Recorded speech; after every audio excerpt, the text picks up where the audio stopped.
this section, you'll hear a conversation between David and Claudia about their holiday trip. First, you have some time to read questions 1 to 5.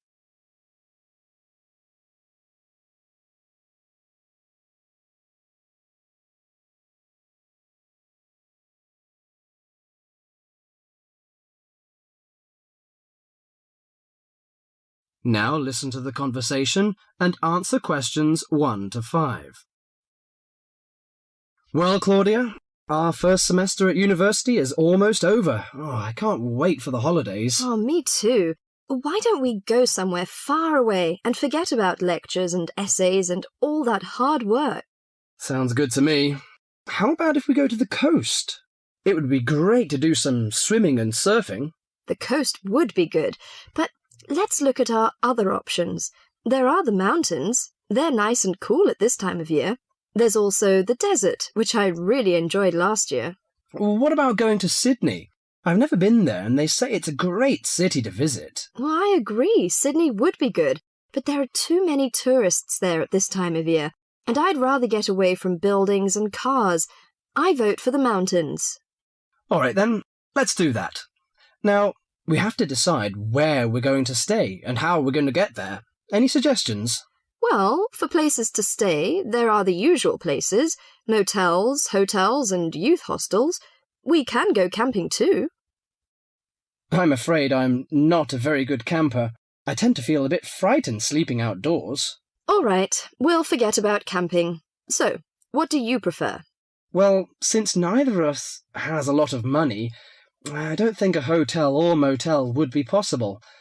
How about a youth hostel? Oh, I'd rather not go to a youth hostel. They're cramped and noisy, and the person in the bed next to you might be a snorer.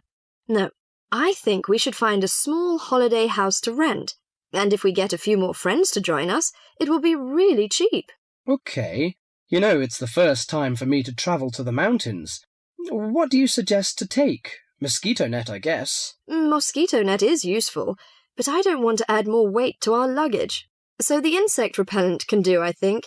Besides, aspirins are necessary and some cold cure, in case we feel sick or something like this. Do you think we need binoculars and a camera? Well, it would be a good idea to take binoculars. As to a camera, I'm not very for it. I'd rather record the scenes in my mind. You're right. What about the money? How much do you think is enough, and how we should take it? I've learned from a friend about the cost. He told me that they spent about $480 for 1 week's tour, so I think $500 would be enough. We may need over $300 for the house. Have you got any traveller's checks? No, I haven't, but I've got a credit card and a saving card. Then take the credit cards with us. It would be more convenient to pay the house fees with a credit card.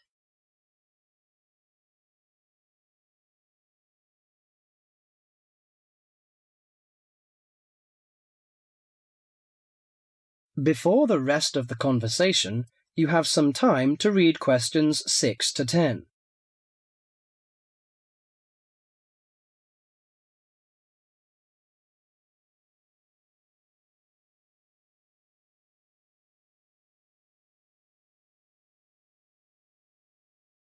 Now listen carefully to the rest of the conversation and answer questions 6 to 10. Oh, I nearly forgot the date. How long will we have before we have to be back here on campus? Under a week, I think. We'll leave on the 14th of April and come back on the 21st, because you know we'll start to study on the 22nd.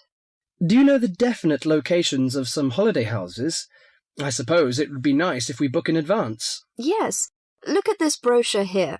It says that there are several holiday houses near the mountains. I prefer the one near the woods. It's situated right across the road from the Rainforest Park. That sounds good. We can easily go to the Rainforest Park then. Do you know what else we can do there besides visiting the park? I know that many people go there for bushwalking, but you need a good pair of walking boots, of course. Are there any dangers in the bushes? I'm a little frightened. In fact, there's no need to be nervous of the bushes, provided that you treat it with respect and common sense. Most of the animals and wildlife are gentle and harmless.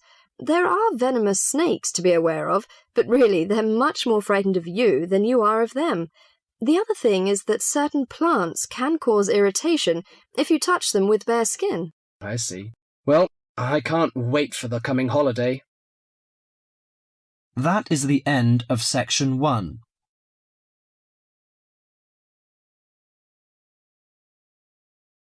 You now have half a minute to check your answers.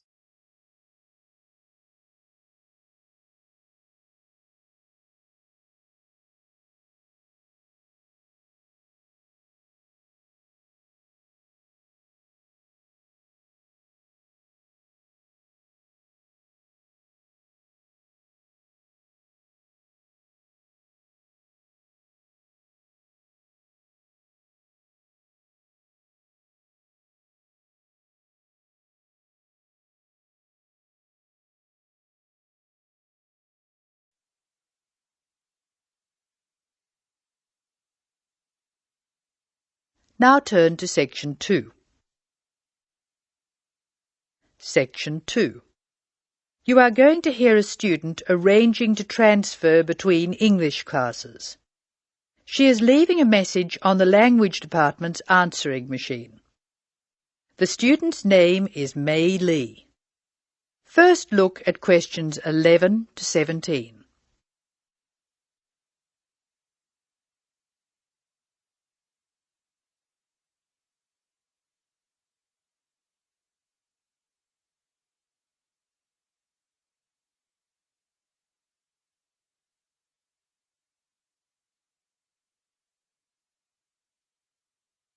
As you listen to the first part of the talk, answer questions 11 to 17. Hello, this is Mei Lee speaking. This message is for Mrs. Brooks in Student Affairs. Mrs. Brooks, I telephoned you last week and you told me to call back and put the details of my request to transfer on the answering machine. I hope you can hear me easily. I have the form here and I'll give you the information working from the top to the bottom. As you know, my family name is Lee, spelled L-E-E, and my first name is May. My student number is 002312. That's 002312. I'm in Mr. Anderson's class. You know, he's the one who helps out with the football team. The next part of the form asks for my address. I'll give it slowly. I live at Flat 5, 10 University Avenue. You probably know the building. It's just near the engineering school. The telephone number is 818-6074. And I share it with a lot of other people, so it's often engaged. I'll give it to you again. 818-6074. I think that's all I have to put on this part of the form. I know you were curious about my reason for requesting a transfer, so I'll explain that next. Before you hear the rest of the talk, you have some time to look at questions 18 to 20.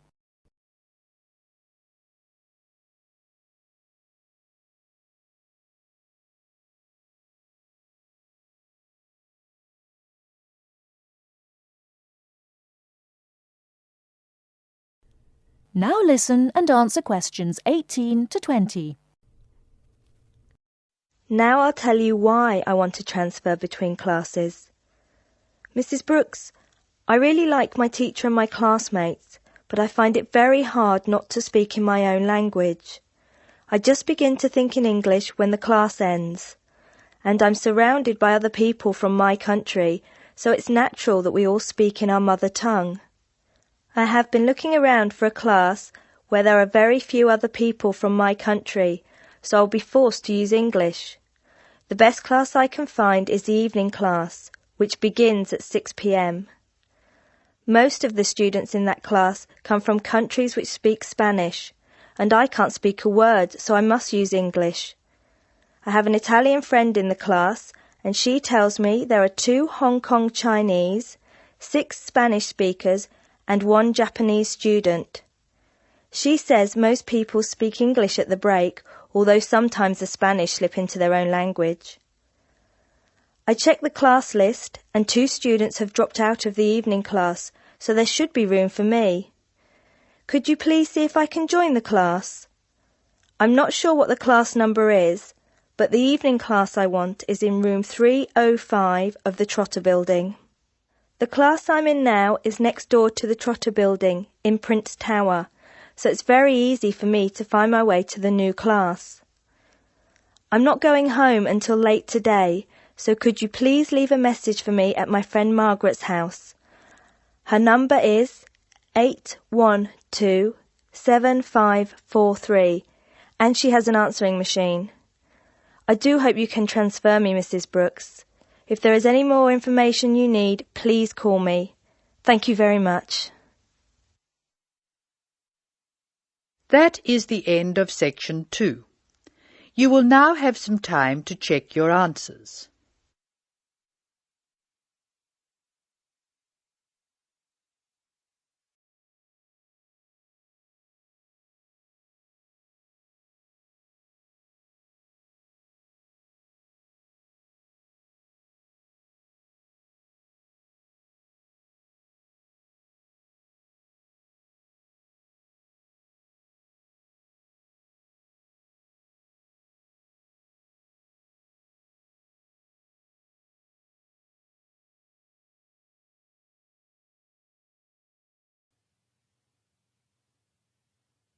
Now turn to section 3.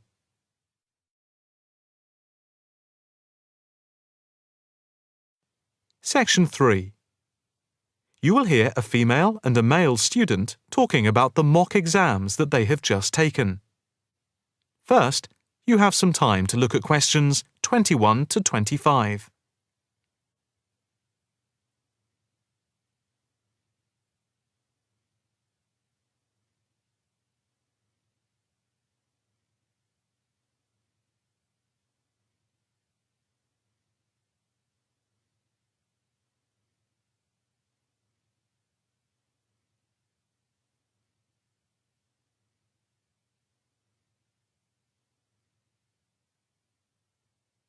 Now listen carefully and answer questions 21 to 25.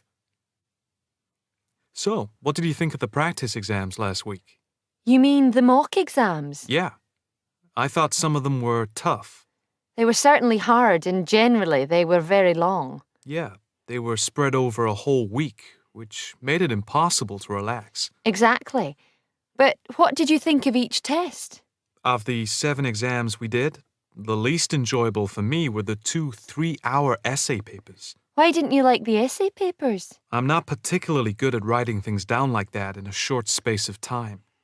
And I don't think it's a good way of testing our theoretical knowledge of medicine. I'm the opposite, I'm afraid.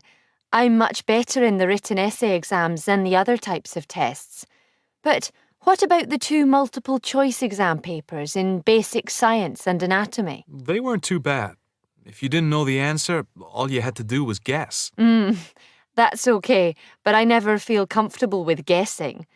And you know that there is research that shows that women are disadvantaged when doing multiple-choice questions compared to men. You've mentioned this before, but I'm not sure I believe it. It's true. Multiple-choice questions benefit men more than women. They are a male construct. If you say so. It's not if I say so. Anyway, you have to be careful with multiple-choice questions because of the negative marking. That can really bring the score down if you keep guessing and get all of the guesses wrong. It's double negative. Yeah, that is a danger. What about the role play? Did you like that? Yeah, with the actors and actresses as simulated patients. Yeah, I thought that was by far the best part of the exam. Why was that? What I liked about it was during the 24 test stations, we had a chance to show what we know about communicating with patients and show our practical medical knowledge, etc. Yes, I think I agree with you there. I enjoyed all of the stations, but I can tell you I was tired at the end. I have done a practice exam with 12 test stations, but not 24. It was exhausting, but also exhilarating. I agree completely. It lasted nearly 4 hours in total with the break. Before you hear the rest of the conversation, you have some time to look at questions 26 to 30.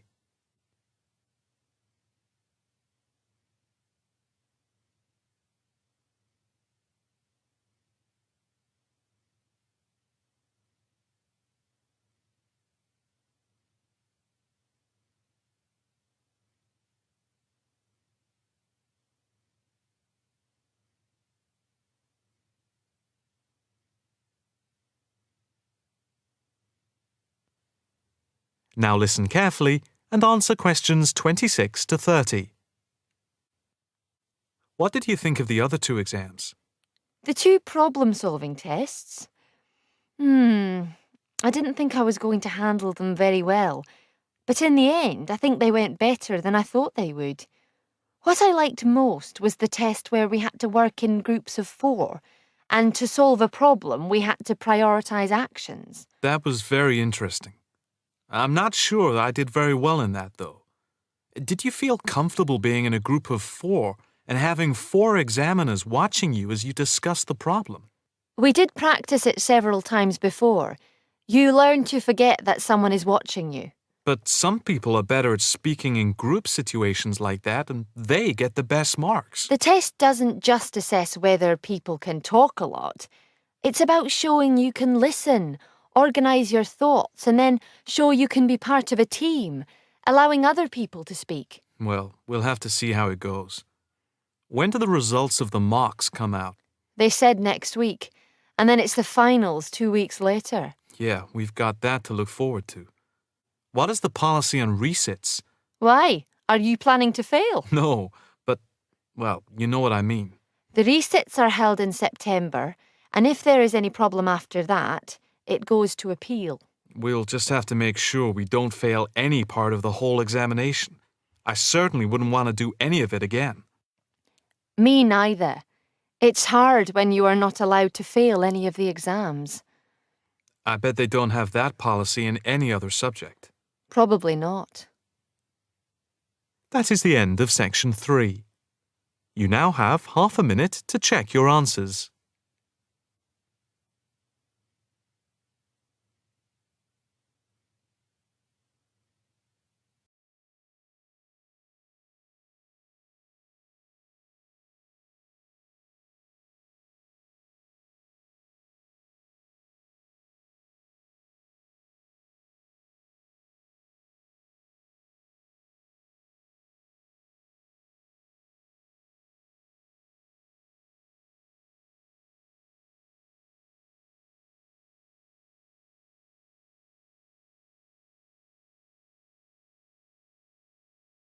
Section 4. In this section, you will hear a report about crime and punishment in the UK. First read questions 31 to 40.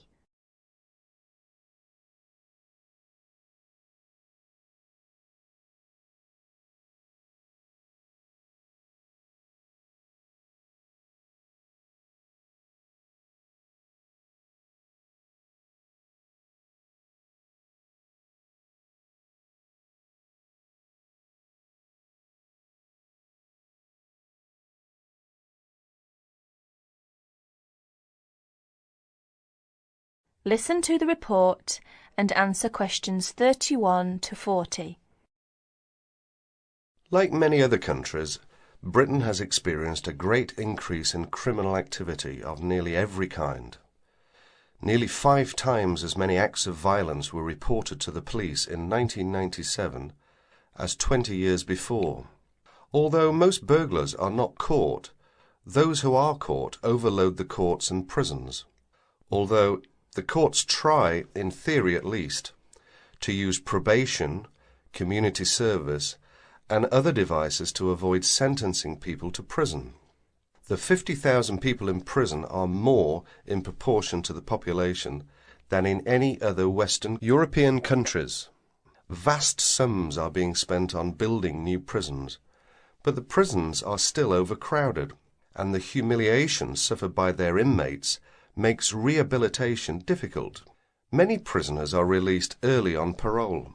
The prisons in England are run by the Home Office, though each prison has a local board of visitors who make reports about conditions and also deal with serious bad behaviour.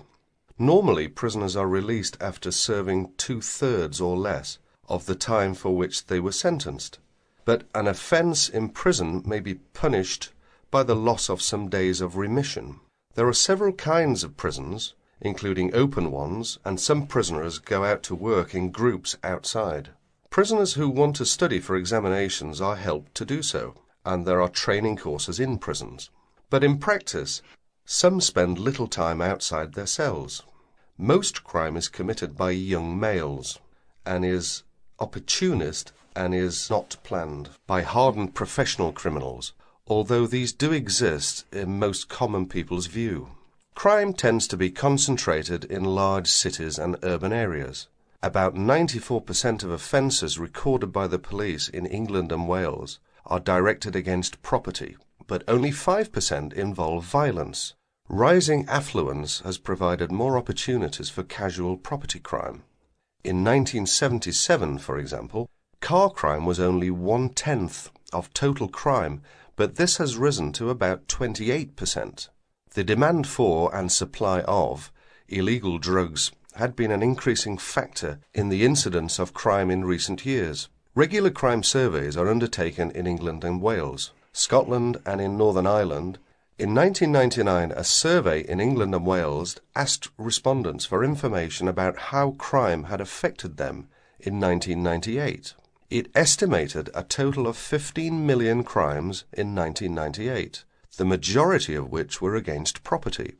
Violent crime accounted for only 5% of the total, while 36% involved vehicles, 9% were burglaries, and 30% other forms of theft.